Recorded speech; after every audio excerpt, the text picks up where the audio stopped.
اہل قلم کی نمائندگی کرتا ہے، اور ہم سب جانتے ہیں کہ دنیا بھر میں اہل قلم ہمیشہ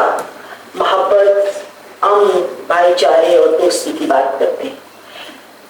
اہل قلم احباب چاہے وہ کسی بھی خطے سے تعلق رکھتے ہوں، کسی بھی زبان سے تعلق رکھتے ہوں،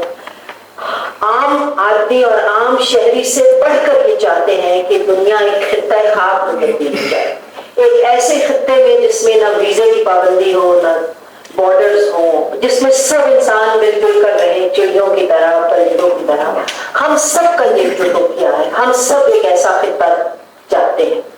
لیکن جس دنیا میں ہم رہتے ہیں اس کی عملی صورتحال اس خطہ خاک سے مماثل نہیں ہے، اور یہاں رہنے والے سب لوگ ہماری طرح نہیں سوچتے، اور جب وہ اپنی زندگی میں کچھ ایسی ترجیحات اختیار کرتے ہیں، ہم سے مختلف لوگ جو ایسی مختلف ترجیحات کو چن لیتے ہیں جس سے ہماری انفرادی، شخصی یا قومی زندگی پر زد پڑتی ہے، جس سے ہماری جو آزادی فکر و عمل ہے وہ متاثر ہوتی ہے، تو ہمیں اپنی آزادی فکر و عمل کو محفوظ رکھنے کے لیے، خواہ وہ انفرادی سطح پر ہو، خواہ وہ قومی سطح پر ہو، خواہ وہ ریاستی سطح پر ہو، بعض اوقات محض محبت کے گیت گانے سے ہم اپنی اس آزادی کی حفاظت نہیں کر سکتے۔ یہ بات ہم مدت سے سنتے آئے ہیں کہ ایسی صورتحال کا انسانیت کو بارہا سامنا کرنا پڑا ہے۔ تاریخ کا یہ سبق ہے کہ قیام امن کے لیے جنگ ناگزیر ہو جاتی ہے، تو یہ جنگ جس کا ابھی ہم نے سامنا کیا، ظاہر ہے نہ ہمارا انتخاب تھا، نہ ہماری ترجیح تھی، یہ ہم پر مسلط کی گئی، اور ہم اہل قلم اس بات پر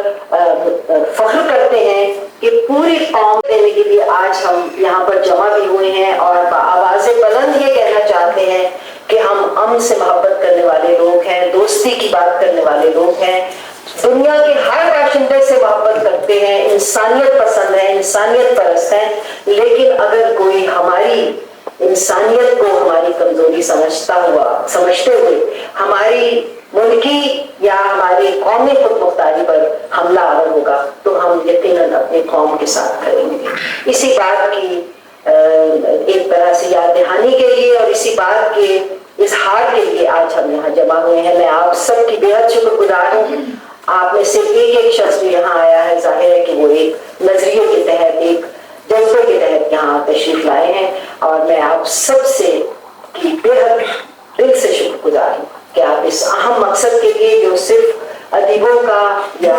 ہمارا یا اکادمی کا مقصد نہیں ہے، بلکہ بحیثیت قوم ہم میں سے ہر ایک کا ایک ذاتی مسئلہ ہے، اور ہم میں سے ہر ایک کی ذاتی بقا، ذاتی زندگی، ذاتی خوشی اس موقع پر داؤ پر لگی ہے، تو اس موقع پر ہماری اس یکجہتی کے مظاہرے کے لیے آپ تشریف لائے ہیں۔ میں آپ سب کا بے حد شکریہ ادا کرتی ہوں۔